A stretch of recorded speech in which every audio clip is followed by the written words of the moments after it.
Boa noite a todos. Boa noite. Vamos começar mais um curso de louvor e adoração ao nosso Deus, embora com poucas pessoas, alguns viajando, alguns ainda para chegar, mas onde estiver 2 ou 3 reunidos, ali estaremos a presença de Deus reunidos. Mesmo sozinho em casa, temos que sempre estar louvando a Deus. E vamos começar cantando essa primeira música como um momento de reverência, pensando que nós devemos nos renovar a cada dia, devemos pensar o que temos de errado em nossas vidas, assim como diz em Salmos 139, sonda-me, ó Deus, no meu interior. E essa música também tem que ser cantada disso: renova o meu ser, renova os meus caminhos, porque tudo que há em mim, tudo que somos, deve ser entregue a Ti.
Agradeça a Deus por mais esse dia aqui.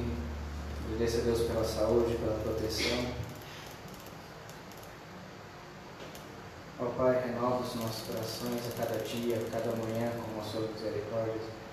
Possamos a cada dia perceber o quanto precisamos de Ti, necessitamos de Ti. Que possamos ter um coração assim como o Teu, com bondade, alegria, amor. Que possamos ser sempre gratos a Ti por tudo que o Senhor faz em nossas vidas, pelas bênçãos, pela saúde, pelo sustento. Possamos mostrar isso para as pessoas ao nosso redor, também até os confins da terra, através de nossos missionários. Que possamos evangelizar todos aqueles à nossa volta, que possamos mostrar a alegria que temos de servir a Ti, a alegria que temos, a gratidão por tudo que o Senhor faz, pelo Seu Filho que veio morrer por nós. Por isso temos a salvação, agradecemos, porque desde aquele dia o Senhor nos renovou por completo, a salvação, e o Espírito Santo habita em nós, ó Pai. Te agradecemos por isso, que o Senhor possa nesse culto transformar nossos corações com a Tua palavra, com as músicas aqui que vamos cantar. Então te pedimos e agradecemos, em nome de Jesus. Amém. Amém. Vamos colocar em pé. Um dia Cristo morreu por nós, e para que ao Teu nome de Jesus se dobre todo o joelho dos que estão nos céus e na terra e debaixo da terra. É um versículo que fala sobre como aqueles que estão prostrados e de gratidão a Deus. Vamos falar junto, que ele faz? Primeiro o versículo, depois a referência. Vamos lá?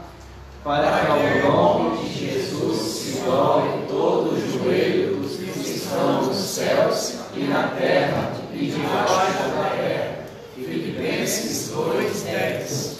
Toda língua, toda nação, toda tribo, todo povo e raça se dobrará e se prostrará diante de ti, para que possamos sempre estar louvando a Ele. Amém? E por isso, porque um dia Ele morreu, foi a maravilhosa graça dele que Ele deu por nós.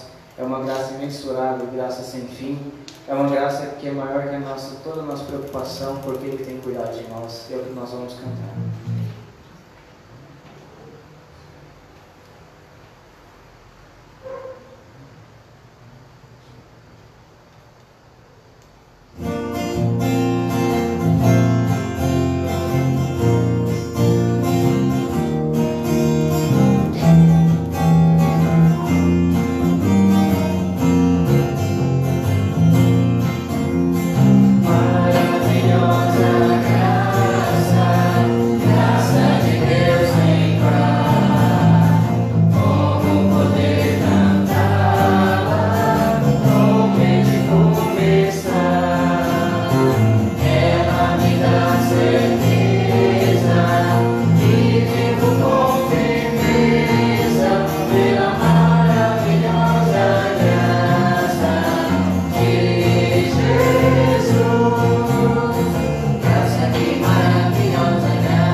Nossa referência, e Ele é o Cordeiro Santo que morreu por nós, e por isso te louvamos ao Senhor.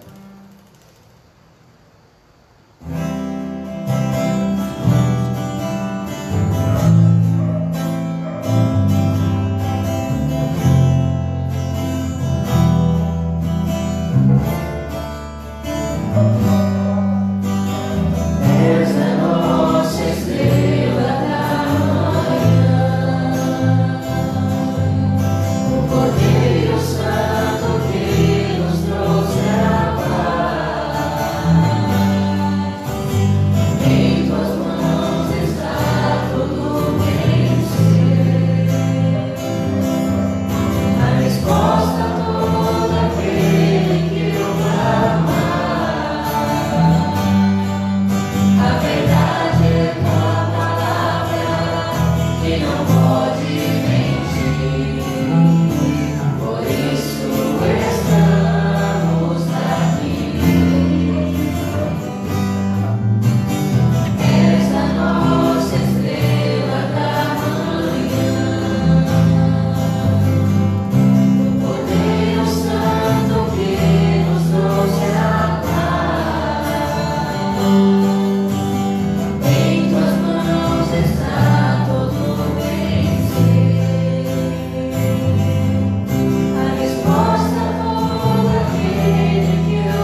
mas também somos amigos uns dos outros, devemos ter essa harmonia como família.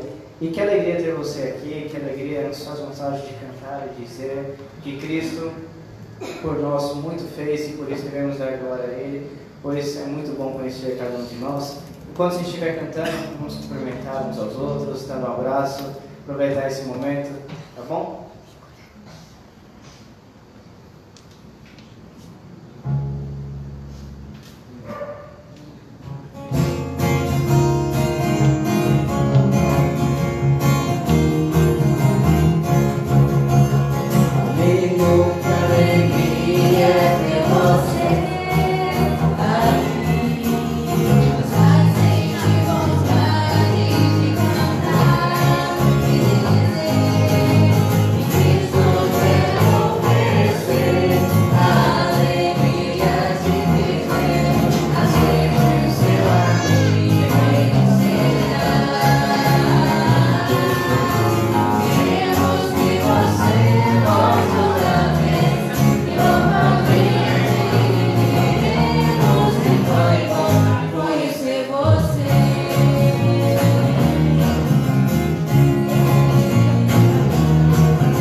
Devemos ter sempre esse momento de gratidão a Deus.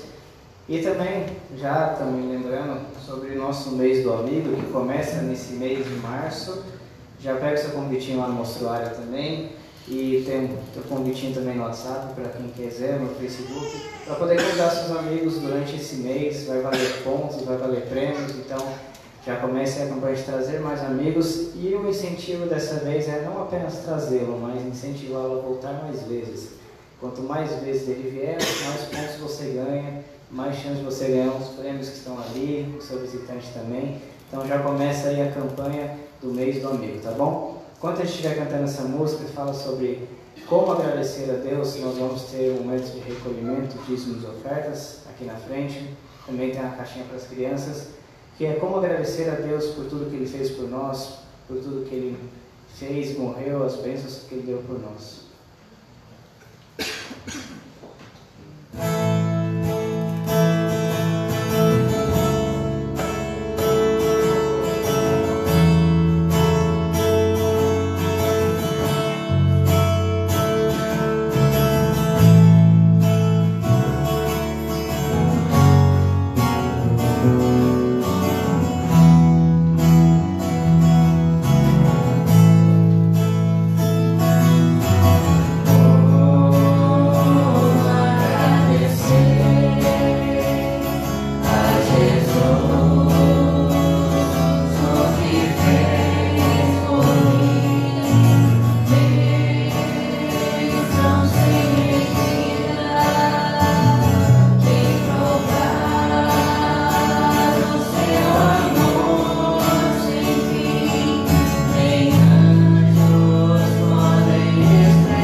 Enquanto isso, já vou chamar a pregação, fazer oração pelos dízimos, pelas crianças.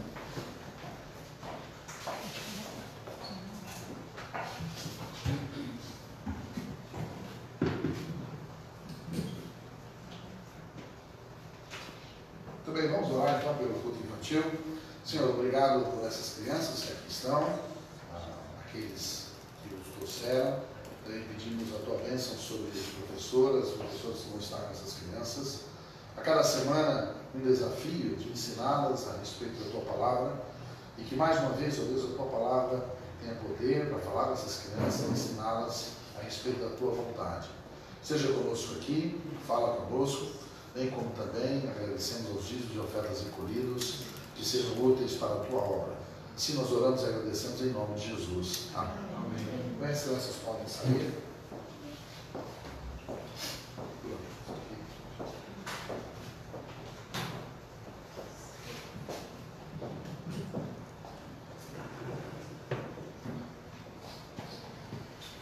Muito bem, esse final de semana eu estou aqui de volta, né? Nesse nosso ano sabático que eu disse, ou seja, um ano de descanso, depois de ficar 10 anos direto aqui na igreja. A igreja merecia um descanso da gente, né? Esse é o principal motivo, a igreja descansar de me ouvir, né? Esse é o primeiro motivo, quem sabe um dia, ufa, né? Descansando, agora pode voltar a falar. Então, dentro de um ano, se Deus quiser, estou voltando, mas nesse período de descanso, né, de ano sabático, o pastor também esse final de semana está viajando, está em Morro Agudo, interior de São Paulo, no acampamento, como os irmãos sabem, levando alguns adolescentes. E segundo o Mota, não sabe se lá o agudo e aqui é o grave. O grave é eu ficando, né? Mas tudo bem, né? Vocês ficaram com grave, o pastor falou foi para o agudo. Bem, então ele foi no acampamento e ele pediu para que eu pregasse no final de semana e com todo o prazer. Certamente pregar para mim é sempre um grande prazer, né? Sempre é um grande prazer. É verdade que para mim é um grande desafio também. Não é fácil preparar mensagens ou sermões. Em geral eu gasto 15, 20 horas estudando para um sermão, um só sermão.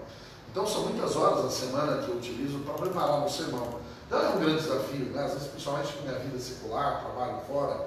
Então é um desafio a toda semana, dar uma escola em casa, domingo à noite. Então, e aí essa é a razão do nosso ano sabático, um descanso sobre as atividades da igreja e também preparar os sermões. Por outro lado, estamos, né, Cristina e eu, aliás, ficamos só 2 finais de semana fora, né? Quando parece faz tanto tempo, foi só 2 domingos que a gente não estava aqui, né? O primeiro a gente foi para Minas, na casa do meu sogro, ficamos lá, fomos na igreja lá. E domingo passado que a gente estava na praia, finalmente, né? Fazia anos que a gente não ia para a praia, aí fomos, né? Vimos o pôr do sol descendo, né? Segundo nossos filhos, foi muito romântico, mas, né? Ficamos lá para dar uma descansada. E no próximo final de semana eu estarei lá na região onde o pastor também está. Eu estarei visitando 2 igrejas, talvez pregando uma de manhã e outra de noite. Então, assim vai ser o ano sabático, né? Visitando igrejas, pregando, mas também pregar mensagens prontas, aí é mais fácil, né? Aquelas que eu já preguei durante anos, é mais fácil pregar de novo. Aqui não, aqui eu prego uma mensagem nova a cada domingo. Cada vez que eu prego aqui é uma nova mensagem, tudo zerou, resetou, faço de novo, e aí? Isso é gostoso, eu gosto, mas dá trabalho, né? E agora eu preciso dar uma descansada na mente um pouquinho. Então é isso a razão. Mas por outro lado, os irmãos sabem que nós amamos aqui a igreja, a Cristina e eu, e certamente estaremos aqui durante esse ano algumas outras vezes, né? Muito bem, estando aqui, e obrigado pela sua presença, alguns irmãos viajando, né, como eu disse o pastor Tomé, talvez outros, um fim de semana prolongado de feriado aí do carnaval para outros, e aqueles que não viajaram, né, que bom que você está aqui, estaremos aqui para ouvir a palavra do Senhor. Muito bem, hoje nós vamos abrir nossas Bíblias no livro de Josué. Josué, eu, na verdade, nessa noite, eu vou pregar com base em 3 capítulos, mas nós vamos ler, não vamos ler todo ele, claro, os capítulos 3, 4 e 5 de Josué. E aí nós vamos ler agora o último versículo do capítulo 4 e o primeiro do capítulo 5. Então, Josué, capítulo 4, verso 24, é o primeiro versículo, e o segundo é o próximo, que é o 5:1, tá bom? Então, Josué, capítulo 4, verso 24. Diz lá o texto da palavra do Senhor, Josué 4, 24. Para que todos os povos da terra conheçam a mão do Senhor, que é forte, para que temais ao Senhor vosso Deus, todos os dias. E agora o próximo, que é 5:1.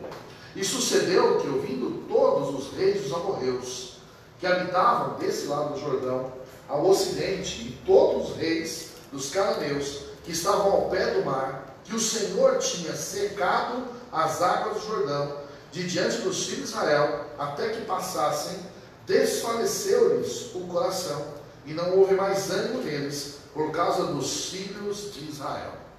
Vamos orar. Senhor, mais uma vez na tua presença, nós te louvamos pela tua palavra, e nessa noite nós pedimos a tua bênção, para que o Senhor fale conosco, apesar das nossas fraquezas ou fragilidades, mas que a tua palavra poderosa, com a ação do teu Santo Espírito, possa falar aos nossos corações. Assim nós oramos e agradecemos em nome de Jesus. Amém. Então, hoje eu quero falar sobre povo de Deus. Povo de Deus. Essa mensagem, ela faz um retrato sobre um período da nação de Israel, em que eles estavam ali no meio entre o deserto, atravessando o deserto, indo em direção à terra de Canaã. É um contexto histórico da nação de Israel. Israel não era uma nação qualquer, assim como não é ainda hoje uma nação qualquer. Israel certamente sempre foi reconhecido como povo de Deus. Sempre que Israel é olhado dele para o povo de Israel, para a nação de Israel no Antigo Testamento, e até hoje, a gente pode entender que ali está o povo de Deus.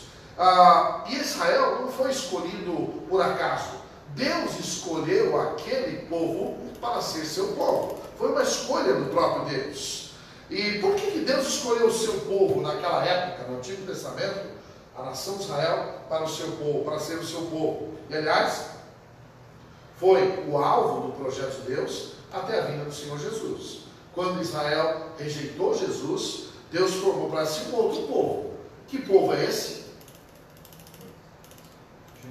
A igreja. Nós, os salvos em Cristo, formamos também povo de Deus. No Antigo Testamento, antes de Jesus, a nação escolhida por Deus era uma nação, a nação de Israel. Hoje não uma nação com uma bandeira, mas todos os salvos que formam a chamada a igreja do Senhor Jesus. Este hoje é o povo do Senhor. Hoje nós somos o povo de Deus. Naquele período, Israel. Hoje, claro, a igreja. É claro que eu preciso relembrar a todos que o fato de Israel ter rejeitado o Senhor, e então deixado de ter a atenção especial de Deus, a nação de Israel, Deus não deixou, não abandonou Israel não. Israel está ali e tal, ainda continua sendo preocupação de Deus.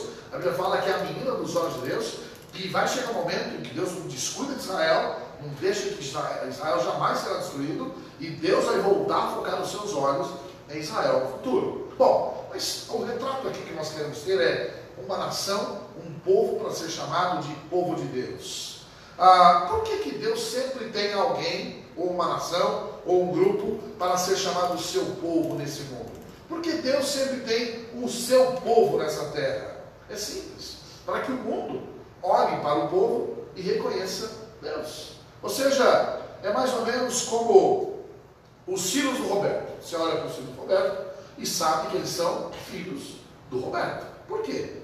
Porque são gente boa igual o Roberto. Não, brincadeira, também, né? Mas se olha, como diz aí uma expressão, é fuça do nariz do outro. Não é igual o Bruno com a Cristina, né? Dizem que parece com a Cristina. Comigo dizem que não parece ainda. É que ainda está em processo de formação algumas partes da brincadeira. Coitado, eu tenho quase 30 anos, né? Dizem que eu pareço com meu pai, mas ainda bem que algumas coisas não, né? Em certas partes que eu não pareço tanto. Mas enfim, a gente tem certas semelhanças das pessoas da mesma família, né? E quando a gente olha para um, lembra do outro. Assim é o povo de Deus. O povo de Deus é aquele que quando o mundo, as pessoas do mundo, olham para aquele povo, vão olhar para Deus, vão lembrar-se de Deus. Esta é a razão de Deus sempre ter um povo escolhido nesse mundo, para que o mundo conheça a Deus. Por que você está nesse mundo? Para que o mundo conheça a Deus, através da sua vida. Bom, a nação de Israel, o povo de Deus, passou por muitas histórias. Nós sabemos que o grande líder que passou, que antecedeu Josué, foi o grande líder Moisés. Moisés, o grande líder que antecedera Josué, e foi o líder que libertou a nação de Israel do Egito e levou até a porta da entrada de Canaã. Mas aí Moisés morreu. Chegou a hora dele. E agora? Era hora de um novo líder. O novo líder era Josué. Espera que eu vou espirrar, peraí. Não sei se vai, né? Sabe quando acontece um pré-espirro no espirra, né? É pior do que ter espirrado. Bom, Cristina, faz favor, pega uma água, porque eu já esqueci de beber água. Então, Josué era o sucessor de Moisés, e olha que não é uma tarefa fácil. Recentemente eu preguei aqui sobre Josué e a sua passagem como líder e a sua sucessão de liderança no lugar de Moisés. Josué, a gente sabe que ele foi preparado pelo Senhor desde o início. Ele acompanhou Moisés os 40 anos durante Israel, acompanhou ele no deserto, fez todos os preparativos, até que chegou a hora que Deus falou assim: agora é você, Josué, aquele que vai substituir Moisés. Muito bem, 40 anos havia se passado, e agora o povo terminava. Muito obrigado, assistente muito bonita aqui. Depois de um final de semana romântico na praia, tem que recomeçar, né? Então, depois de 40 anos no deserto, em que a nação havia experimentado a liderança de Israel, de Moisés no caso, agora às portas de Canaã, Deus usaria Josué para uma área que seria conquistada. Lembrando que Canaã não era uma terra que estava desabitada, livre e desocupada. Ali, ou seja, depois dos 40 anos de deserto, entrar em Canaã era um grande desafio, porque aquela terra precisava ser conquistada. Havia muitos inimigos morando naquela terra que Deus havia dito que era de Israel, mas precisava ser conquistada. E Josué, portanto, tinha esse desafio diante do outro lado. Tinha ainda o Jordão, o rio Jordão, que separava a região do deserto, e aí então passava o Jordão, aí vinha Canaã e todas as cidades, fortalezas do outro lado. E em cada cidade, e em cada canto da terra de Canaã, vários inimigos aguardavam Israel, tipo assim, tipo lobo mau, vem que nós vamos acabar com vocês, né? Ou seja, a fama de Israel já era antiga, o povo já estava esperando, já com os dentes armados, né? As armas em punho, esperando Israel atravessar o rio, e aí eles iriam, segundo a perspectiva dos inimigos, iam acabar com Israel, iam fazer uma lavada. Essa era a visão dos inimigos, né? A visão de Israel era outra. Ali, na verdade, eram umas ovelhinhas, uns coitados, sem preparo para a guerra, e aí pessoas ainda não preparadas para aquilo que iriam enfrentar. Muito bem, era o momento de provar que aquele povo era povo de Deus de verdade. Bom, quando as pessoas olham para você e para mim, será que elas acreditam que somos parte do povo de Deus? Eu fico imaginando os inimigos do outro lado do Jordão, olhando para Israel, e meio que depreciando, reduzindo a estima de Israel, e talvez depreciando aquele povinho, não é nada, aquele povinho fraco, um deusinho mais ou menos, e talvez olhavam os inimigos de Israel e diminuíam Israel como povo e como povo de Deus. Às vezes a gente olha a perspectiva do mundo, e o mundo talvez olha para nós com esse mesmo desprezo. Esse povo, essa família, que nada, povo de Deus nada, família de Deus nada, são os fracassados, são os derrotados, são ninguém. E às vezes nós olhamos e concordamos com eles. E sabe o pior? É quando o próprio povo de Deus se diminui e considera que não tem razão, não somos nada, não. E esquecemos de que, na verdade, assim como Israel, hoje nós somos o povo de Deus. Sabe? E ali era a hora de Deus provar que aquele era o seu povo. E que ali estava diante daqueles inimigos, não um povo qualquer, mas era o povo de Deus. E sabe como o mundo vê quem é o povo de Deus? Sabe como o mundo reconhece ali se é povo de Deus ou não? Então nessa noite eu quero falar 5 marcas que provam que aquele povo é povo de Deus. 5 marcas que havia em Israel e precisam haver em nós, para que o mundo reconheça que somos povo de Deus. Amém? Não somos um povo derrotado, somos o povo de Deus, e Deus tem um plano de vitória para as nossas vidas. Primeira marca de um povo que se diz ser povo de Deus, está em Josué capítulo 3, verso 7. Josué 3,7. A primeira marca é que no povo de Deus sempre vai haver liderança. Aí Josué 3,7 diz assim: o Senhor disse a Josué: hoje começarei a engrandecer-te perante os olhos de todo Israel, para que saiba que assim como fui com Moisés, assim serei contigo. O que Deus estava dizendo para Josué? Josué, você é o líder. É você que eu escolhi para ser o líder. E essa liderança, eu estou com você. Portanto, a sua liderança tem a minha bênção, tem o meu apoio. Ou seja, Deus preparou Josué para ser o líder que o povo precisava ter. Todo o povo de Deus tem seus líderes, amém? E graças a Deus por isso. Eu sei que tem muita liderança por aí que é falsa. E aliás, formando um povo que não é povo de Deus.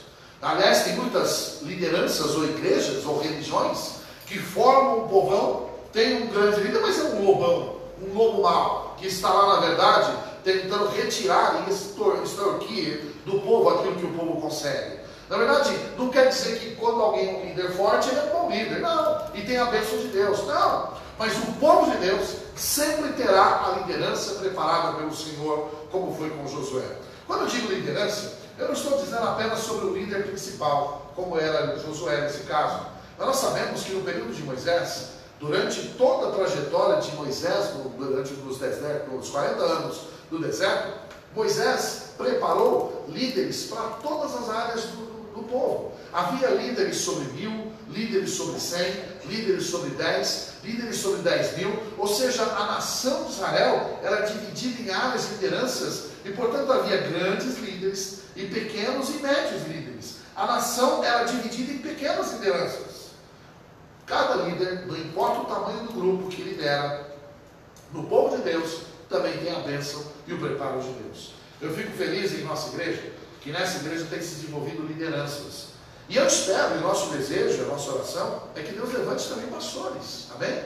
Que Deus levante e desperte. Eu acredito que a nova geração de pastor dessa igreja, meu desejo é que saia dessa igreja, que se levante daqui. Quem sabe um dos meninos, quem sabe amanhã um adolescente que está aqui, um homem, alguém já casado, que Deus prepare e desperte. Você vai ser o novo Josué, aquele que vai substituir o Antônio, o Tomé, aqueles que estão liderando amanhã, que Deus desperte outros dessa igreja. A liderança sai do próprio povo. Josué era de onde? Era da nação de Israel. Quando Moisés foi para falecer, Deus preparou e levantou Josué. Líderes são formados no seio da igreja. E Deus quer formar liderança em nosso meio, amém? Porque é assim que o povo de Deus é vitorioso. Um povo de Deus tem liderança. Não havendo sábia direção, o povo se corrompe. Assim diz Provérbios. Portanto, povo de Deus sempre vai ter a liderança preparada pelo Senhor. Também no mesmo capítulo de Josué, capítulo 3, é interessante que não só Deus disse para Josué, Josué, você é o líder, mas nos versos 9 a 11, mostra aqui qual era o papel do líder. Afinal, o que o líder do povo de Deus faz? Veja os versos 9 a 11. Então disse Josué aos filhos de Israel, chegai-vos para cá e ouvi as palavras do Senhor vosso Deus. Disse mais Josué no verso 10, nisso conhecereis que o Deus vivo está no meio de vós, e que certamente lançará diante de vós aos cananeus, aos heteus, aos heveus, aos perizeus, e aos girgazeus, e aos amorreus, e aos jebuseus. Eis que a arca da aliança do Senhor de toda a terra passa o Jordão diante de vós. Veja, é a fala de Josué, agora líder, impulsado pelo Senhor. O que ele fez? O líder chamou o povo. Vem cá, povo, ouça-me. Agora, veja qual é o conteúdo da fala de Josué para o povo, verso 9. Então disse Josué aos filhos de Israel, chegai-vos para cá e ouvi o quê? As palavras de quem? Do Senhor vosso Deus. Ou seja, o bom líder não vai dizer para o povo o seu pensamento, o que ele acha. Vai dizer para o povo de Deus a palavra de Deus. Esse é o bom líder. É aquele que vai apresentar ao povo de Deus a palavra de Deus. Nós precisamos de mais homens e mulheres conhecedores da palavra de Deus, que estejam prontos a dizer a palavra de Deus ao povo de Deus. Sabe por que nós temos igrejas fracas?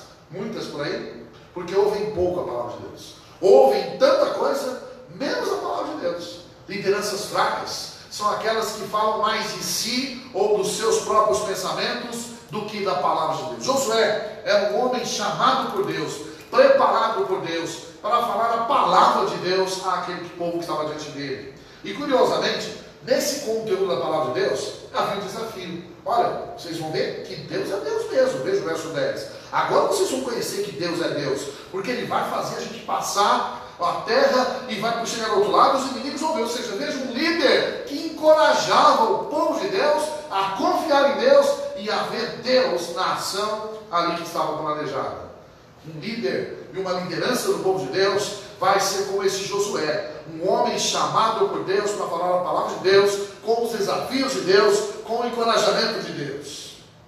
No capítulo 4, verso 14, e aí logo depois de ter ultrapassado o mar, o Rio Jordão, aí diz assim, logo depois que eles atravessaram o Rio Jordão, diz o texto 4,14, naquele dia o Senhor engrandeceu a Josué diante dos olhos de todo Israel, e temeram como haviam temido a Moisés todos os dias da sua vida.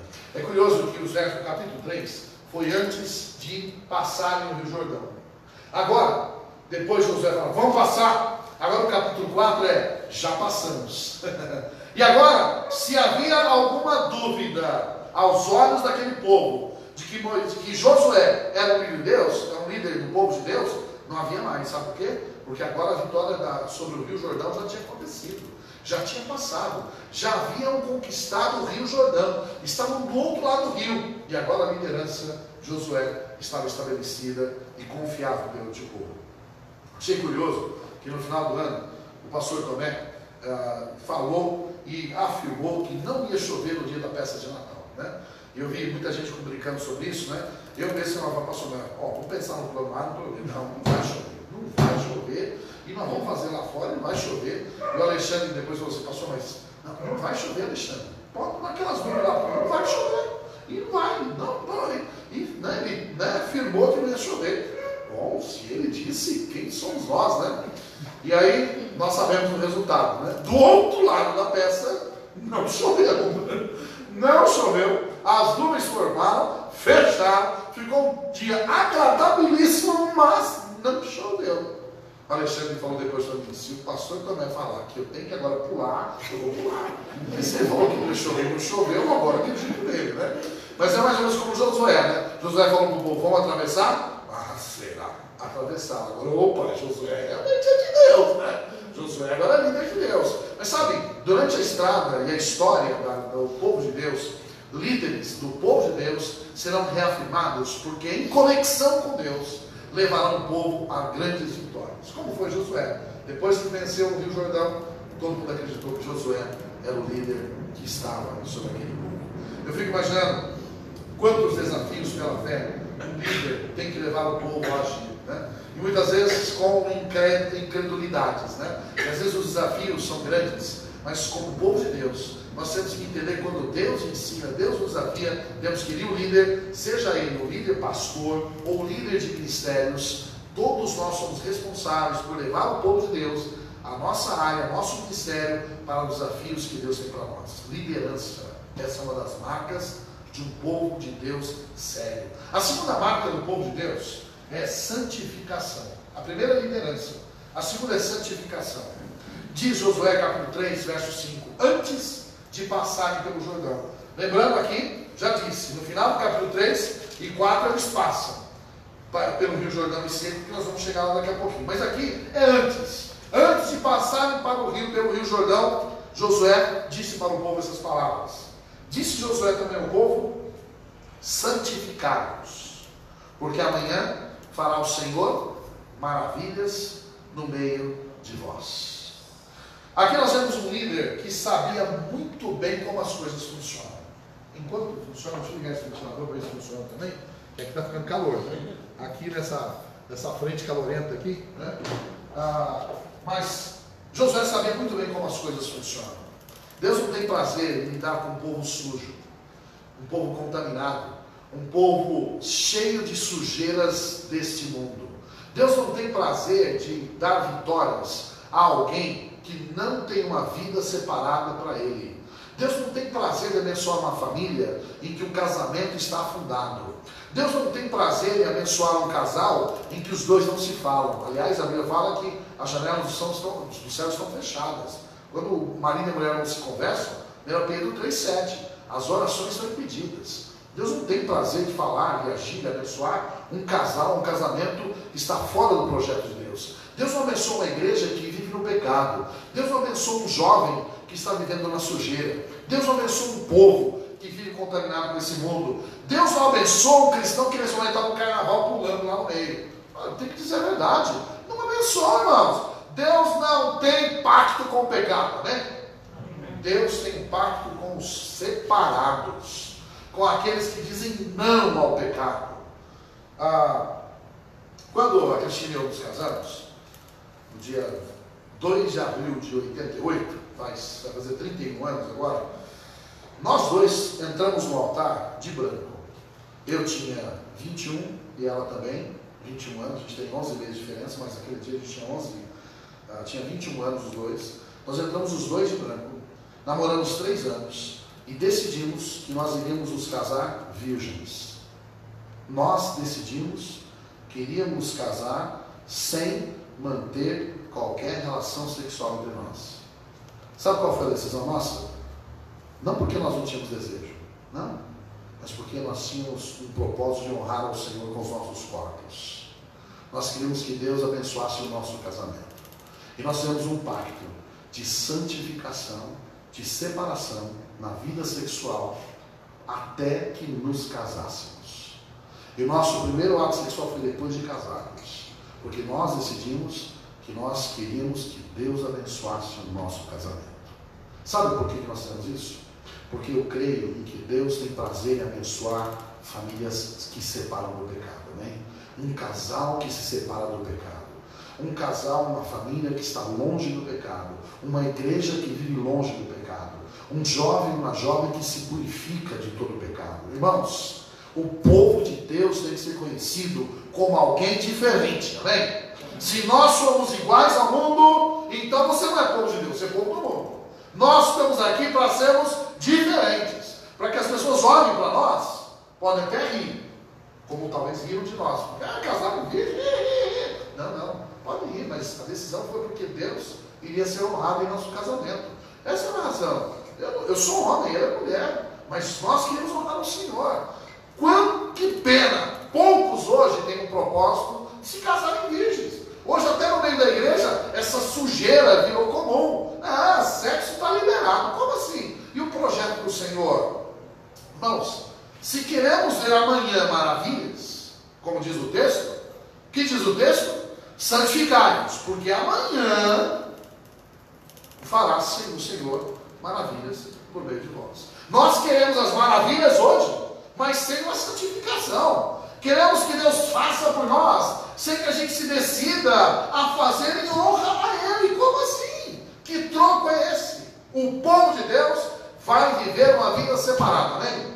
Vai ser separado, não vai entrar no lixo do carnaval, não vai ficar assistindo aqueles desfiles imundos. Aliás, se você olhar, abrir a internet ou qualquer coisa, você já viu aquelas fantasias, aqueles carros alegóricos que tem no carnaval? Só que você vê as imagens, quando passou o UOL lá com uma imagem, é uma cabeça, parece um dragão cheio de dente, vermelho. Eu fico pensando, o que significa isso? Deus está nisso? Mas como que Deus está num negócio desse? É sujeira, é diabólico, é maligno. Irmãos, como que um cristão vai se envolver com um negócio desse? E queremos ver maravilhas? Não, Senhor. Não haverá maravilhas se nós, no primeiro, não estivermos prontos a santificar as nossas vidas e os nossos corações. É sujeira de todos os lados. É na televisão, é na internet, é na vida comum, é na conversa das pessoas, é no palavreado, é no trabalho, é na escola, é na vida profissional, é nos negócios, é no tudo quanto é lugar. Mas nós seremos iguais nesse mundo ou seremos santificados? É hora de uma decisão sobre quem será a nossa identidade, o Senhor ou o mundo. Você se identifica com o mundo ou com o Senhor? Em Josué capítulo 5, verso 7, depois de ter passado o Rio Jordão, e agora já do outro lado do rio, agora viria outras conquistas, novas conquistas viriam, novos desafios. Aquelas já tinham sido vencidas, mas tinham outras. E aí Deus falou para Josué assim: Josué, antes de você passar pelo Rio Jordão, quando você assumiu a liderança, sabe o que aconteceu? Lá no Egito, o povo que saiu 40 anos atrás, todos fomos circuncidados, os homens. Todo mundo aqui sabe o que é uma circuncisão? Circuncisão é aquela cirurgia que hoje se chama de fimose, né? A cirurgia que faz o menino, que é aquela de cortar o prepúcio. E aí, não quero entrar em detalhes, mas acho que aqui todo mundo mais imagina o que é, se não sabe, depois veja no Google, mas é mais fácil, né? É uma operação de fimose, ou seja, o corte do cabresto do prepúcio do órgão sexual masculino. Acho que foi muito claro, né? Então, isto é o que é a circuncisão. Hoje, muitas crianças nascem, vai fazer a circuncisão, vai lá, né, põe lá a anestesiazinha, corta o prepúcio lá e pronto. Evita que haja a tal fimose. A fimose que é a infecção, né, de resíduos de urina ali na parte do órgão masculino. E com a cirurgiazinha, aí abre mais fácil, limpa mais fácil e aí fica limpo. O conceito, portanto, da operação é para que não haja infecção urinária, não haja infecção no canal urinário masculino. Bom, feita essa explicação, o melhor que eu pude agora nessa parte clínica, né? Você precisa de mais informações lá fora, né? Mas enfim, Israel teve essa instrução e essa orientação, a ordem, que todo macho deveria ser circuncidado, todos. E aliás, até hoje isso. Todo judeu, é uma identificação dele, que todo judeu até hoje é circuncidado. Não sei se você sabe, mas na época da Segunda Guerra Mundial, quando Hitler queria saber se o cara era judeu ou não, mandava baixar as calças. Curioso, né? Mandava baixar as calças. E se ele tinha ali um circuncidado, ele era reconhecido como judeu. Se ele queria disfarçar, baixa as calças, mostra aí. E se era circuncidado, ele era tido como judeu. Curioso, né? Usou isso até como uma ferramenta contra. Bom, mais explicado o contexto, circuncisão 40 anos antes. Os anos passaram. 40 anos, um povo desobediente, certo? Deus decidiu, esse povo não entra na terra prometida. Aí Deus fez com que esse povo andasse, zanzasse pelo deserto 40 anos. Não sei se você sabe, mas o trajeto entre o Egito e Canaã, se fosse feito normalmente, era no máximo 3 meses. 3 meses eles estavam lá.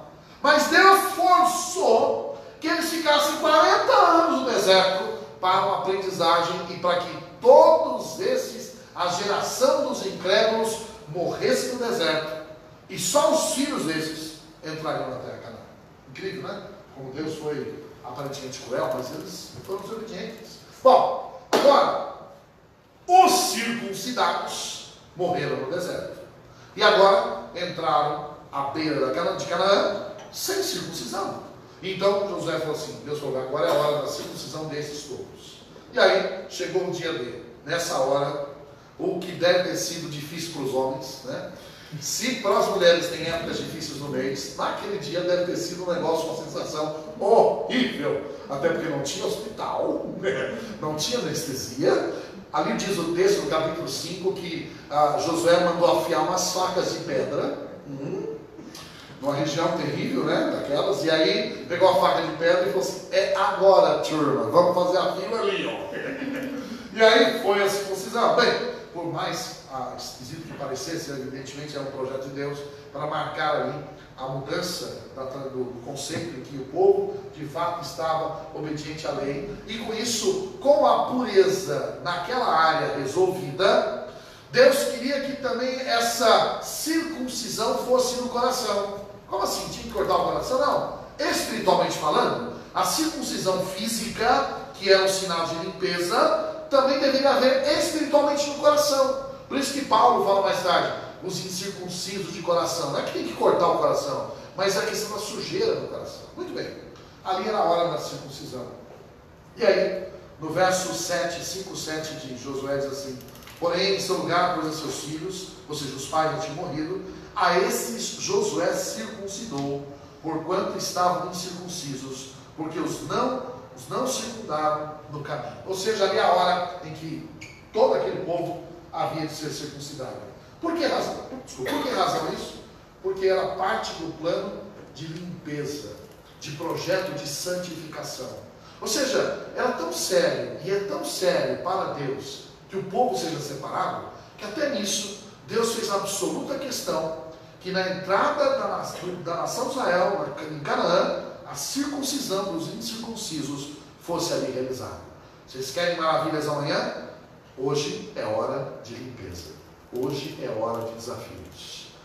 Quando a gente olha esse retrato, muita gente pensa que Deus é bonzinho e Deus releva muita coisa.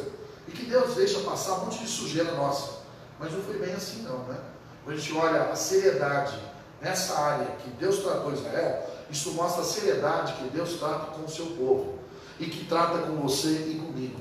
Muitas vezes nós queremos colocar a nossa sujeira debaixo do tapete. Nós queremos esconder as nossas sujeiras. Nós queremos deixar o tempo passar aquilo que fizemos de sujo de pecado. Queremos acobertar as coisas. Mas quando estamos diante do Senhor, queremos que Deus haja por nós. É preciso santificar hoje, para que amanhã Deus faça maravilhas. Uma das marcas do povo de Deus, primeiro, é a liderança. Segundo, é um povo santo, separado. Terceira, eu não sei se vou acabar essa mensagem agora, né? Mas se eu não acabar, fica para uma próxima. Terceira marca do povo de Deus: sobrenatural. Sobrenatural.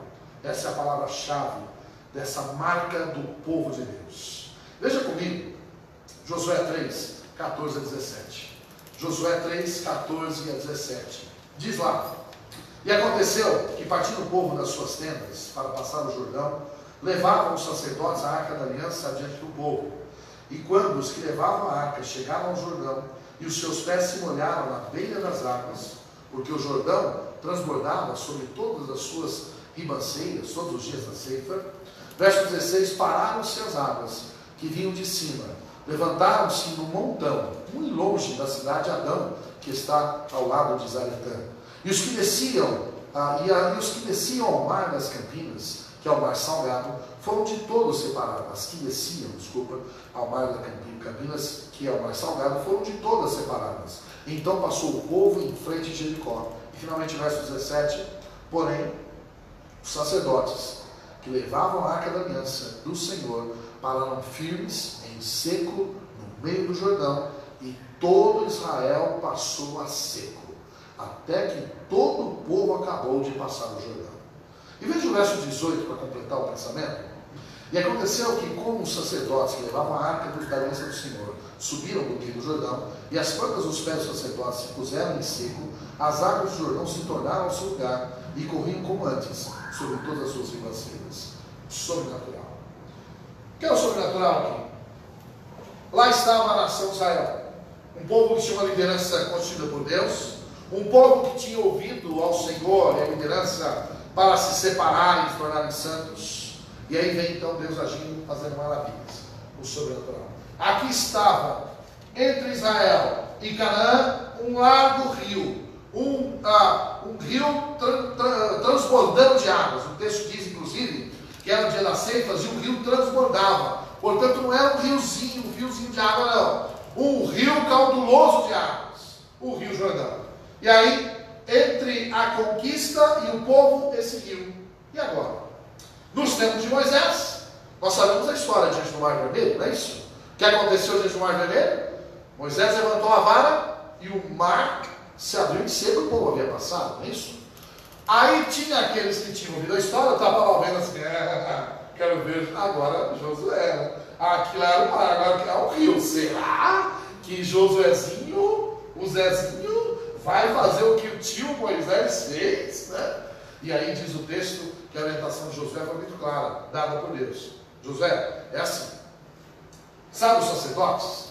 Pega os sacerdotes, a arca da aliança, que era a arca, né, aquele instrumento onde Deus guardava o maná, as varas, e assim por diante, era o símbolo da presença do Senhor, e passavam duas varas nas 4 argolas do canto, de tal maneira, uma argola aqui, outra argola aqui, outra aqui, outra aqui, passavam as varas e ficava uma pessoa aqui, outra pessoa na frente, outra de lá, outra de cá, 4 pessoas, sem tocar na arca, e eles levavam a arca, e o plano do Senhor era o seguinte: a arca vai na frente, esses sacerdotes vão na frente, o povo espera, e a proposta do Senhor era: faz o seguinte, os sacerdotes vão, e o rio não vai abrir antes, vai abrir na hora.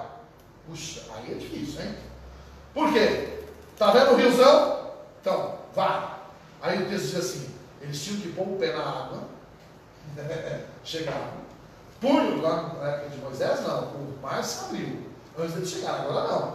Agora os sacerdotes iam molhar a planta dos pés na água, ou seja, não veriam o rio abrir até pôr os pés. Quando puseram os pés, os sacerdotes com a arca, aí o rio se abriu. E claro, a correnteza do rio, numa direção só, Então o que Deus fez, como diz o texto, fez com que a parte da água que vinha fizesse um paredão de água de um lado, do outro a água escorreu e foi para frente, né? Ficou seco, portanto, e esse paredão de água parado. E aí a proposta é o seguinte: os levitas, os sacerdotes, vinham com a arca até o meio do rio, leito do rio, até o meio, e lá paravam. Ali os levitas, os sacerdotes paravam com a arca nas costas e ali estacionavam. Aí então Josué falava assim: agora vai. Puxa, nada como um assistente excepcional, né? Tá lá, né? Agora vai.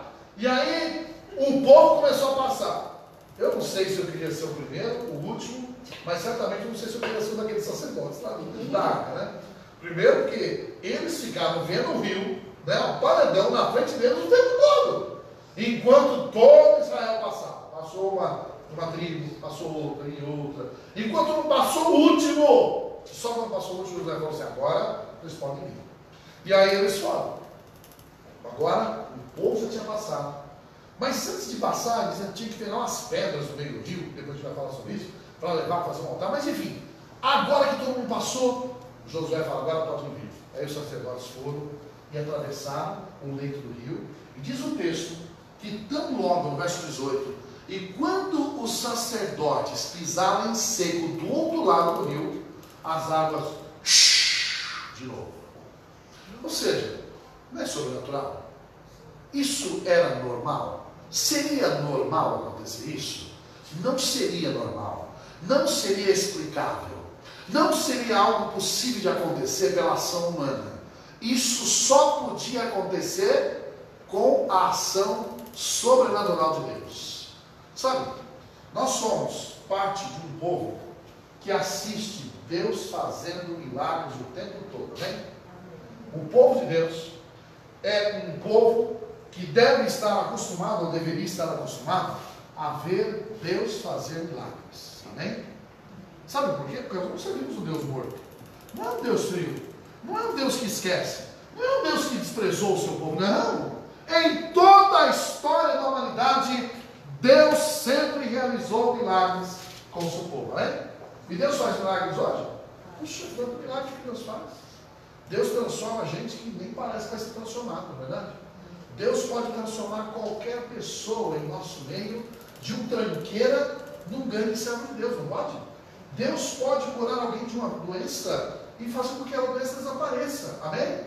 Deus pode acabar com uma dívida, achando dinheiro para a gente pagar aquela dívida, não pode? Deus pode falar com que você está perdoada, a sua dívida ser perdoada, gente que está desempregada arrumar emprego, não é verdade? Gente que casamento destruído e Deus fazer aquele casamento é uma maravilha, não pode? O Deus sobrenatural continua agindo, irmãos. E sabe, isso acontece com o povo de Deus. No povo de Deus, milagres acontecem.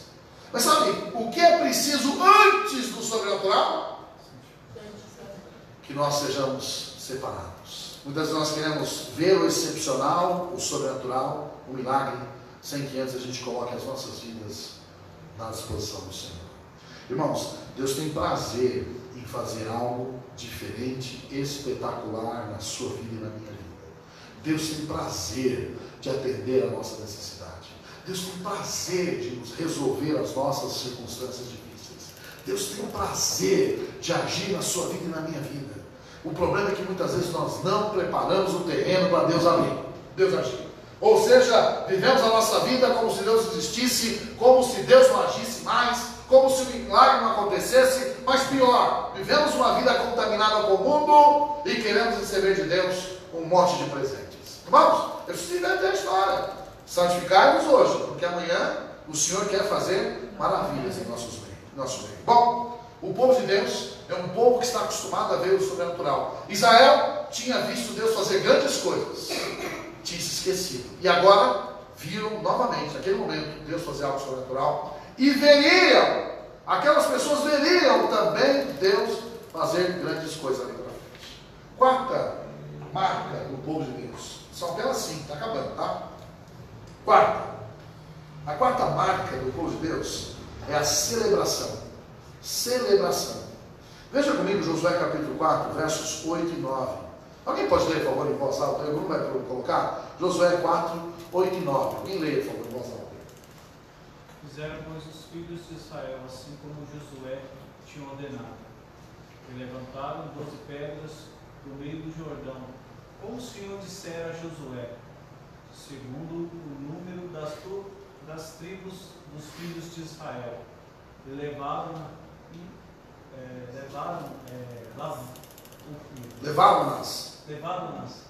consigo ao alojamento e depositaram ali.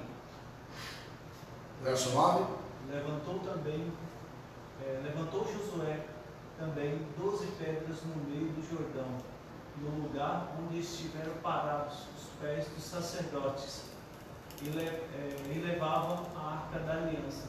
Ali estão até o dia de hoje. Muito bem, duas coisas que marcaram o contexto de celebração. Quando, eu disse agora há pouco, quando eles estavam passando o Rio Jordão, José foi orientado pelo Senhor para fazer o seguinte: 24 pedras deveriam ser tiradas do leito do rio, 12 deveriam ser colocadas no centro do rio de novo, feito um altar, e ali essas pedras grandes e pesadas ficariam depositadas em uma forma de altar, que se alguém mergulhasse no rio, naquela época, claro, não sei se hoje ele estaria, essas pedras formadas por 12 pedras, lembrariam que ali o povo tinha passado pelo Rio Jordão. E o mesmo deveria ser feito fora, na planície, no seco, naquele lugar chamado Gilgal. E ali outras 12 pedras deveriam ser colocadas, empilhadas umas sobre as outras, como aí está mostrando. E ali essas pedras eram símbolos ou uma memória daquilo que Deus tinha feito para a nação de Israel. E aí, nos versos 20 e 24, veja comigo agora, os versos 20 e 24, por que isso era para ser feito? Veja lá. E as 12 pedras que tinham tomado do Jordão, levantou-as Josué em Gilgal, e falou aos filhos de Israel, dizendo: quando no futuro vossos filhos perguntarem a seus pais, dizendo: que significam essas pedras? Verso 22, fareis saber aos vossos filhos, dizendo: Israel passou em seco esse Jordão, porque o Senhor vosso Deus fez secar as águas do Jordão diante de vós, até que passasseis, como o Senhor vosso Deus fez ao mar vermelho, que fez secar perante nós, até que passássemos. Verso 24, vejam o motivo: para que todos os povos da terra conheçam a mão do Senhor, que é forte, para que temais ao Senhor vosso Deus todos os dias. Ou seja, por que aquelas pedras eram colocadas ali? Era um memorial, algo para ser lembrado, algo para ser celebrado. Ou seja, na história de Israel, Israel sempre foi instruído, ensinado, para que o povo seguinte, as gerações seguintes, ouvissem as histórias sobre o que Deus tinha feito no passado. E assim é a Bíblia. A Bíblia hoje é também um retrato, um relato de tudo o que Deus fez nos tempos de Israel, para que todas as vezes que a nação de Israel se lembrasse, pudesse pensar assim: nossa, realmente, Deus fez muito por nós. Não sei se você sabe, mas os Salmos, o livro dos Salmos, é o livro dos cânticos. E ali são cantadas as obras que Deus realizou na nação de Israel. E portanto, muitas vezes a nação de Israel cantava e cantarola tudo que Deus fez no passado. Por quê? Uma lembrança, uma celebração. Celebrar aquilo que Deus fez para aquele povo. Josué ainda, capítulo 5, verso 10 a 12, continua ainda mais um pouquinho. Outro ponto da celebração, Josué 5, 10 a 12, diz assim: estando, pois, os filhos de Israel acampados em Gilgal, celebraram a Páscoa, no dia 14 do mês, à tarde, nas campinas de Jericó. E ao outro dia, depois da Páscoa, esse mesmo dia, comeram no fruto da terra pães ázimos e espigas tostadas. E o verso 12: e cessou o maná no dia seguinte, depois que comeram do fruto da terra, e os filhos de Israel não tiveram mais maná. Porém, no mesmo ano, comeram dos frutos da terra de Canaã. Esses próximos versículos falam também sobre uma outra celebração, aquela das pedras, memorizando ou relembrando a passagem seco no Rio Jordão. Agora, uma outra celebração, a Páscoa. Não sei se você sabe ou se lembra, mas o que era a Páscoa? A Páscoa é aquela festa instituída pelo Senhor, quando? Na saída do Egito, que foi diante da 10ª praga, onde todos os primogênitos morreriam, a não ser aqueles que passassem o sangue do cordeiro no portal das portas, os umbrais das portas. Isso foi seguido por Israel, o cordeiro morto, passou o sangue nos umbrais, o anjo da morte passou, nas casas onde não havia o sangue do cordeiro, os primogênitos morreram. Na casa dos israelitas, que acreditaram, passaram o sangue do cordeiro e as crianças foram poupadas. Nas casas dos egípcios, que não acreditaram, o anjo passou e todos os primogênitos morreram. Então, o anjo que passou, ou seja, a passagem do anjo com a morte, não matando uns e poupando outros, era o símbolo da Páscoa para a nação de Israel. Portanto, o que era a celebração da Páscoa? Era o símbolo da libertação da nação de Israel, em que os seus filhos primogênitos foram preservados vivos. Isso era a Páscoa. E aí Deus instituiu dizendo assim, vocês celebram essa Páscoa todos os anos, até eternamente, na nação de Israel. Muito bem. Celebraram ali, na saída do Egito. Naquela noite, no dia da morte dos primogênitos, celebraram a Páscoa. Sabe quando mais eles celebraram? Um ano seguinte, Números 9 fala que celebraram diante do tabernáculo do Monte Sinai, agora você lembra das leis. E sabe quando eles celebraram de novo? Nunca mais. Ou seja, aqui agora, entrando em Canaã, 39 anos depois, era a terceira vez que a Páscoa ia ser celebrada. Celebraram duas apenas. A primeira no dia da morte dos primogênitos, a segunda no ano seguinte, quando receberam lá na base do tabernáculo, em Números 9, e a terceira vez, 39 anos depois, acontecia aqui agora, já na entrada da terra de Canaã.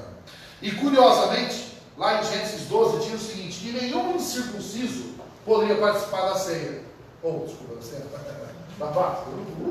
Da Páscoa, tá? Nenhum incircunciso poderia participar. Se fosse da ceia, estava lascado, né? E aí, se fosse a ceia, circuncidado, não pode, não. Isso não tem a ver com a ceia. Mas na Páscoa, e aí o que aconteceu antes? Não houve a circuncisão? Circuncidou, passou, esperou sarar, aí agora vamos celebrar a Páscoa, porque só podia celebrar a Páscoa os circuncidados. E o que era a Páscoa, acima de tudo? Era uma celebração. Celebrava-se o quê? A libertação do Egito, sendo os filhos poupados, e ao sacrificar um cordeiro, aquele cordeiro era o símbolo do quê? Era uma profecia do que um dia Cristo viria como cordeiro. Celebração. Ali, depois de passar no Rio Jordão, era o momento de celebrar a passagem do Rio Jordão, a libertação da escravidão do Egito, ali agora a libertação com o sangue do cordeiro morto e passado nos umbrais das portas, celebração. E o povo reunido celebrava. E uma outra celebração que aconteceu ali, sabe o que foi? Diz o texto que eles começaram a celebrar porque comeram os primeiros frutos da terra de Canaã, que eles tanto almejavam. A terra que mana leite e mel, ali naquele momento celebraram comendo os pães e os milhos da nova terra. E curiosamente, naquele dia Deus falou assim, tem os milho e as coisas agora? Chega de maná. E ali foi o último dia do maná. Como Deus agiu como um relógio, né? Acabou o maná só quando tinha outra comida para eles comerem. E ali era a celebração da ação de Deus. Quando a gente olha isso é uma das marcas do povo de Deus. O povo de Deus se reúne para celebrar o que Deus faz. Amém? Por que nós estamos na igreja? É celebração, irmãos. Nossos cultos são celebrações. Nós estamos aqui para quê? Obrigado, Senhor, pela semana. Obrigado, Senhor, pela salvação. Obrigado, Senhor, por tudo que o Senhor tem feito. E estou aqui para ganhar a nova comida. A comida que o Senhor tem preparado para mim agora, a partir de amanhã. Eu não sei o que Deus vai nos dar amanhã. Ali, os frutos da terra prometida viriam a partir daquele momento.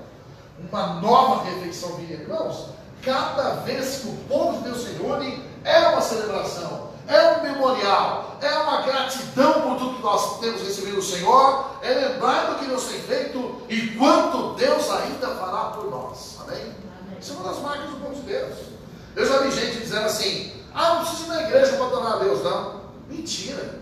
O povo de Deus se reúne com o povo de Deus, não é? Amém. Quem não quer se reunir com o povo de Deus tem algum problema com o povo de Deus. E outra, a celebração tem que estar junto. Nós temos que reunir para celebrar juntos. Celebração.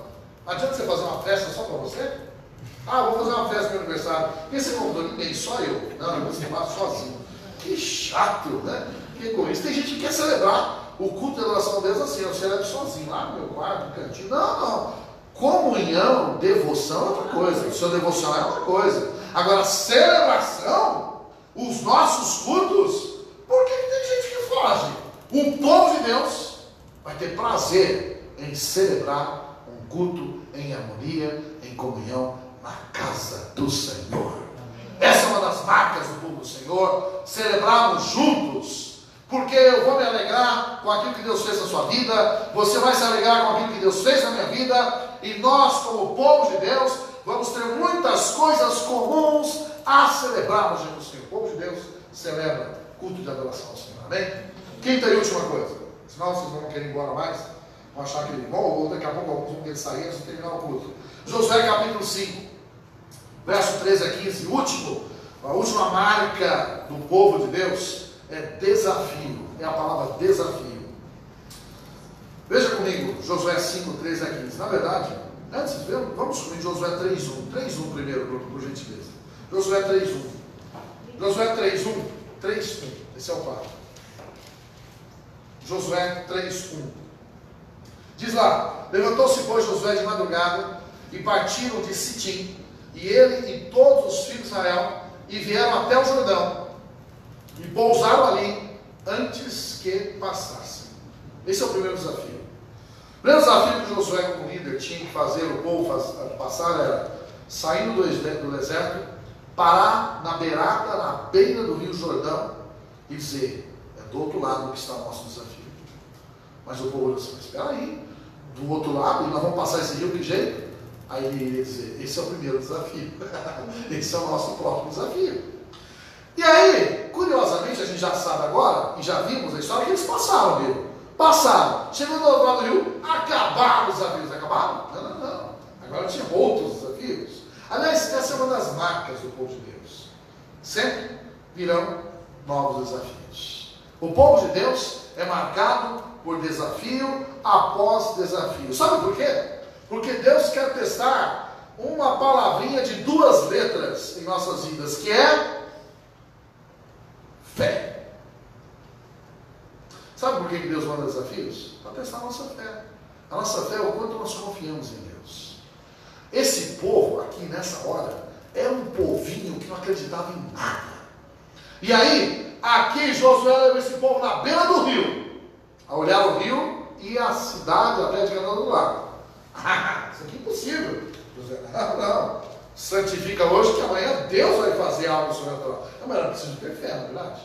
Um grande desafio. E o povo viu Deus agindo diante daquele desafio. Sabe por quê? Porque Deus sempre vai propor desafios para você e para mim. E aí depois, em Josué 5, passaram o rio. Estão do outro lado do rio, celebrando a passagem do rio. Passamos o rio. Estamos do outro lado do rio. Só que tem um negócio. Não sei se vocês observaram, mas na hora que fala no texto lá que estava um povo passando no meio do Rio Jordão, e lá os levitas lá, os sacerdotes, estava dizendo assim, que passaram em frente de Jericó.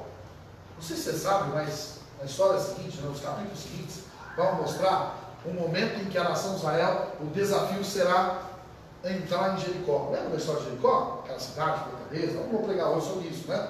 Mas o grande desafio, sabe onde estavam os inimigos? Talvez em cima da muralha, assistindo isso. Aquele povinho lá, né? E aí passaram de frente de Jericó, no meio do rio seco.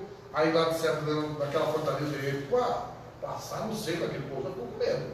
Já ficou com medo. Agora eles se acamparam naquela campina de Gilgal. E agora passaram isso. E agora? Josué, não pense que Josué era um homem de ferro, né? O Superman. Era um homem que precisava também ser renovado a sua força, como todo líder. Não é que ele é um líder que acredita toda hora e tudo está fácil. Ser líder é preciso renovar as nossas forças. É preciso uma nova conexão com o Senhor e renovar as nossas confianças. Assim aconteceu agora com o final do capítulo 5, verso 13. E esse é certamente um dos mais preciosos versículos na história de Josué. Em toda a sua história de vida, certamente esse talvez foi o momento mais especial da sua vida. Josué capítulo 5, verso 13 a 15. E sucedeu que, estando Josué perto de onde? Jericó. Levantou os seus olhos e olhou. Ou seja, agora o líder já sabia que o próximo desafio era o quê? Derrotar Jericó. Era Jericó. E ele viu aqui a comemoração, a celebração, a festa, celebrou, festejou, mas aí depois ele botou os olhos do lado de Jericó e para cá um sorriso, para o outro lado um temor, né? E agora? Ele olhou para o lado de Jericó, e do outro lado a alegria do Rio Jordão, e do outro lado Jericó. E assim é a nossa vida, né? A gente tem uma vitória hoje, celebramos, comemoramos, aí vem o dia seguinte, de repente vem outra bucha, outra bomba, outro desafio. E aí diz o texto, e olhou, e eis que se pôs em pé diante dele um homem que tinha na mão uma espada nua. E chegou-se Josué a ele e disse-lhe: és tu dos nossos ou dos nossos inimigos? E o verso 14 disse ele: não, mas vem agora como príncipe do exército do Senhor. Então Josué se prostrou com seu rosto em terra e o adorou e disse-lhe: que diz meu senhor ao seu servo?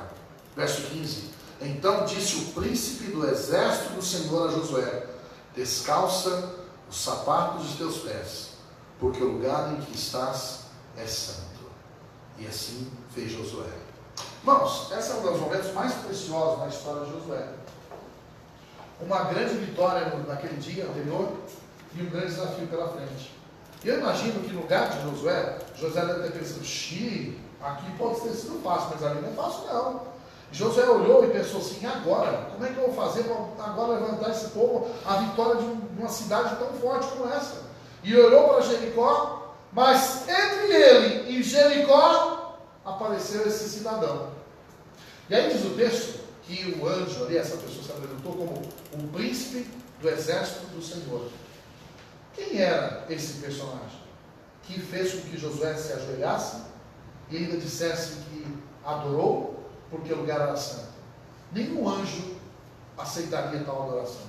Nenhum anjo aceitaria que Josué se prostrasse.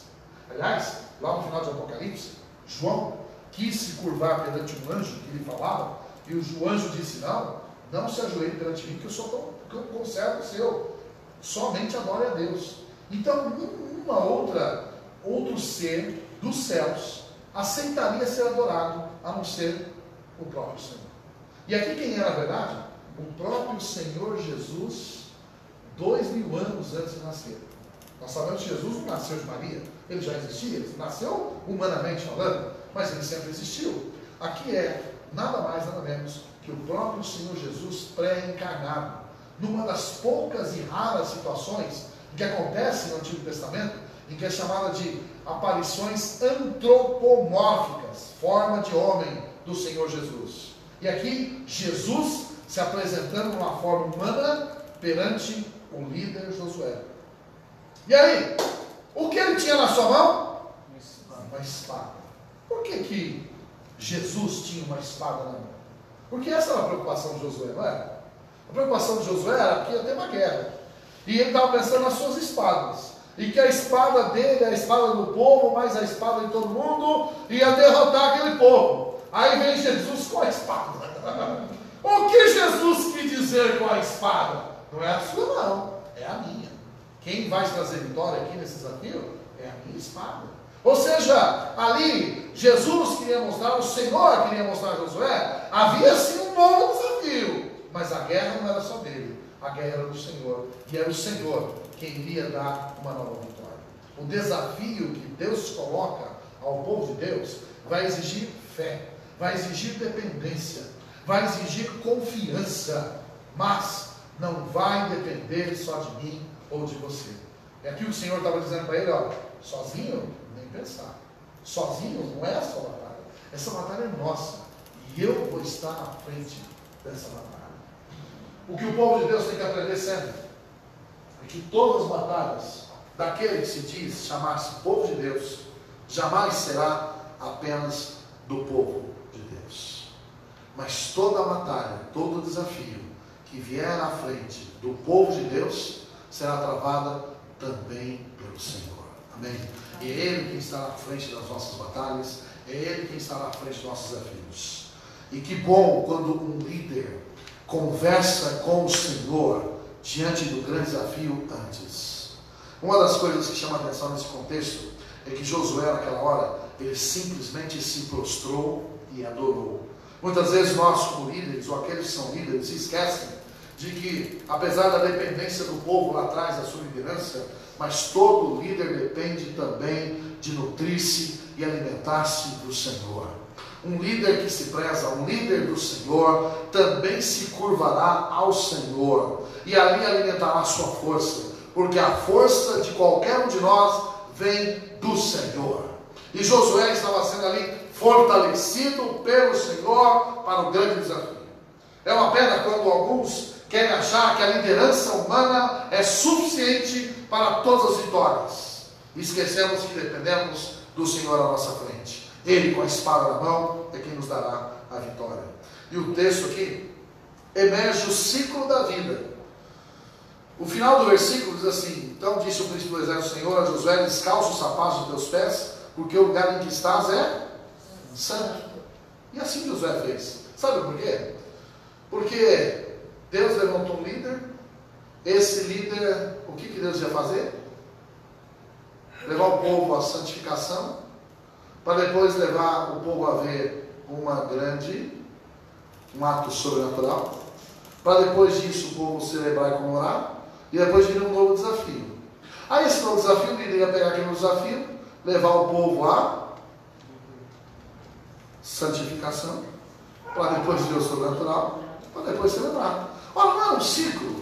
Aqui o que acontece é a retomada do ciclo. O último versículo é só: agora, líder, vamos santificar de novo? Agora é a hora, porque começa um novo ciclo. E sabe o que Deus quer ensinar para Josué? A vida é assim, uma sucessão de ciclos em que todos nós somos colocados no desafio de nos santificarmos a cada dia, para que amanhã Deus faça de novo o sobrenatural, para depois a gente comemorar isso, e a gente celebrar, e aí vem um novo desafio, e a gente se santifica de novo, Deus faz de novo, e assim a cada semana, esse ciclo a cada dia, precisa continuar girando, e assim foi na história de Josué, e assim é no povo de Deus, assim é na sua vida, na sua família, nos seus negócios.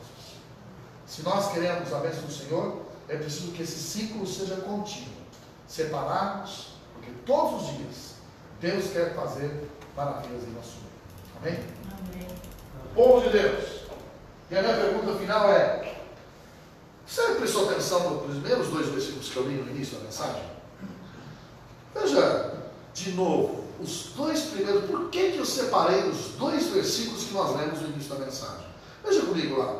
Eu separei o último versículo do capítulo 4, e assim a gente vai terminar, e o primeiro versículo do capítulo 5. Veja se você agora entende melhor por que eu escolhi esses 2 versículos apenas, desses 3 capítulos, para iniciar a mensagem. Capítulo 4, verso 24. Aqui é depois que o povo passasse o Rio Jordão, né? Diz lá, o verso 24. Por que Deus fez tudo isso? Para que todos os povos da terra conheçam a mão do Senhor, que é forte, para que temais ao Senhor vosso Deus todos os dias. Isso é um desafio para o povo de Israel, certo? Aí veja o capítulo 5, verso 1. E sucedeu que, ouvindo todos os reis dos amorreus, que habitavam desse lado do Jordão, ao ocidente, e todos os reis dos cananeus, que estavam ao pé do mar, que o Senhor tinha secado as águas do Jordão de diante dos filhos de Israel, até que passassem, desfaleceu-se-lhes o coração, e não houve mais ânimo neles, por causa dos filhos de Israel. Vamos substituir essa última expressão aqui, por causa do povo de Deus. Os inimigos temeram. Irmãos, eu fico pensando, será que o povo tem algum medinho de nós? Será que o povo aí fora tem algum medinho de você e de mim como igreja? Será que esse povo ao redor, nossa, lá vem o povo de Deus, deve ter um medo da gente, né? Não estou dizendo medo no sentido de assustar, né? Porque você é feio demais, não é nesse sentido. Mas aqui, ou seja, aquele povo não tinha medo que eles eram bonitos ou feios, mas os vizinhos tiveram medo, porque viram Deus agir no meio daquele povo. E aí veio o medo, veio o temor. Eu fico pensando, será que quando as pessoas olham para a nossa igreja, para a nossa vida, a nossa família, será que são despertados a ter o temor do Senhor, como os inimigos de Israel tiveram? Este era o povo de Deus, e este precisa ser o povo de Deus, e este é o povo de Deus para o qual nós somos chamados. Nele, Deus desperta seus líderes, que levam o seu povo a uma vida santa, separada, para que a gente possa experimentar as ações sobrenaturais de Deus em diversos momentos. E aí, em seguida, possamos celebrar esses momentos especiais em harmonia e comunhão. E aí, então, continuarmos sendo dirigidos por Deus e pelo Senhor, bem de perto, como Ele provou que estava ali em Josué, para os novos desafios que virão. Será que o mundo consegue enxergar essas características, essas marcas do povo de Deus em você, em mim e nessa igreja? Afinal de contas, somos o povo de Deus. Senhor, obrigado pela Tua palavra, que os desafios, essas marcas, sejam de fato vistas e sejam um desafio constante em nossas vidas, em nossa igreja, e cada um de nós possamos ter o desafio para nossas vidas de sermos de fato um exemplar do Teu povo, um povo liderado pelo Senhor, para sermos santos, para contemplarmos quantas coisas sobrenaturais o Senhor quer fazer por nós, através de nós. E então, darmos graças e celebrarmos, e estarmos prontos para os novos desafios. Ó Deus, ajuda-nos a viver esse ciclo de bênçãos em nossas vidas, em nossas igrejas, em nossas famílias, em cada um de nós. Desperta-nos, somos o Teu povo, o povo de Deus. Colocamos nas Tuas mãos no nome de Jesus. Amém. Amém. Deus abençoe.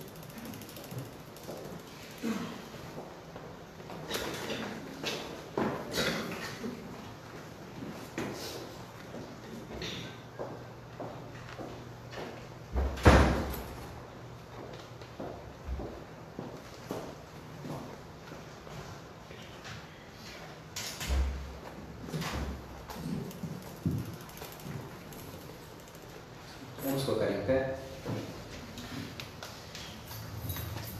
Além de tudo isso, um ponto para sermos povos de Deus também, é também confiarmos nele, confiarmos na autoridade e poder dele, porque não importa as circunstâncias, seja um rio para atravessar ou qualquer outra dificuldade, nós sabemos que Deus está no controle, acima de tudo. E por isso é o que a gente vai cantar agora, que os que confiam no Senhor são como os montes de Sião, que não se abalam, mas permanecem para sempre, confiando nele e dando graças a ele por tudo que ele faz por nós.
Só com Ele que a gente tem vitória acima de tudo, qualquer dificuldade. Sem Jesus não dá para vivermos para nada, e é por isso que devemos aceitar Ele como Salvador. Posso sentar? Nossas programações, já tinha passado ali, continuam. Domingo de manhã às 9h30. Oi? Sim. E 19 horas culto de louvor e adoração. No próximo sábado aqui já teremos uma reunião de oração com a Silma à frente, coordenando. Primeira do ano já, que uma maneira de ficarmos sempre firmes e fortes com Deus é estando em comunhão com Ele e orando também. Então esse é o propósito dessa reunião. Então no próximo sábado, já o primeiro evento do ano promovido pelo Conselho Kadosh, um evento de oração por todos nós, por todos os nossos motivos, 16 horas. Além disso, como eu falei no meio do culto, o mês do amigo começou, então já pegue os folhetinhos, compartilhe no Facebook, no WhatsApp, para convidar seus amigos. Teremos pontuações, então toda vez que você trouxer um visitante, procure alguém como a Senate, alguém que tiver com a listinha para marcar os visitantes que você está trazendo, porque é o que eu falei, cada pessoa que você trazer, você vai ganhar um ponto, mas quanto mais vezes ela vier, mais pontos você ganha com a mesma pessoa. Que esse é o propósito desse mês do amigo, incentivar o seu amigo a vir e continuar vindo, para que você possa ganhar um prêmio que está ali a ser revelado no final do mês, tá bom? Além disso, as programações regulares, que também que eu já falei, são esses avisos de encerramento. Bem, quero agradecer a paciência de vocês. Eu fiquei 1 hora pregando aqui, depois que eu vi o relógio. Esqueci o relógio, você vê como é que passou aqui de férias uns dias? Depois quer pregar tudo um dia só, né? Mas quero agradecer a paciência, vocês suportarem, né? Eu pregar 1 hora aqui. Espero que vocês não tenham cansado tanto, né? E eu vou ficar uns dias sem vir aqui para pregar também, só para vocês descansar de novo, né? Mas seja orando pelo nosso período de férias, de viagem, como disse, posso final de semana. Estaremos no interior de São Paulo, visitando igrejas, mas estaremos sempre por aqui. Que Deus possa abençoar vocês. Vamos colocar em pé e terminar com a oração. Não esqueçam de orar também pelo pastor Tomé, né, que está viajando, deve voltar aí, tipo, acho que terça-feira ou quarta, pela viagem de Deus. Vamos orar. Senhor, entregamos às tuas mãos as nossas vidas, cada um de nós aqui, aquilo que foi pregado, ensinado, cantado, aquilo que foi celebrado nessa noite, que seja o nosso tributo de adoração ao Senhor. Desafia-nos a nossa fé para que sejamos prontos aos novos projetos que o Senhor tem para nós nos próximos dias, sejam espirituais, sejam em nossas famílias. Os desafios que o Senhor tem proposto para nossas vidas, sabemos que são para o nosso bem, o nosso crescimento. Ajuda-nos a compreendê-los e a fazer conforme a Tua vontade. Leva-nos de volta, guarda as nossas vidas, nossos corações, e, Deus, possamos estar aqui na Tua casa, nos próximos cultos, prontos a servir ao Senhor. Pedimos pelo pastor Tomé, a Lúcia e os demais meninos e adolescentes que viajaram, seja com eles nessa viagem, assim como todos os demais irmãos que estejam viajando ou distantes por alguma razão, proteja-os e guarda-os. Colocamos a Tua igreja e todo o Teu povo na Tua mão. Te agradecemos por tudo, em nome de nosso Senhor Jesus Cristo. Amém. A graça do Senhor Jesus, o amor de Deus, a comunhão e as consolações do Espírito Santo e sejam sobre todos nós, agora e para todos sempre. Amém. Deus abençoe, podemos assentar. Deus abençoe a todos, tenham todos uma boa semana.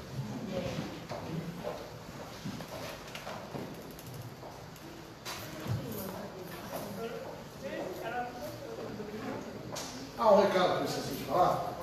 Nós recebemos umas Bíblias gratuitas que estão aqui na porta. Elas foram doadas por uma missão.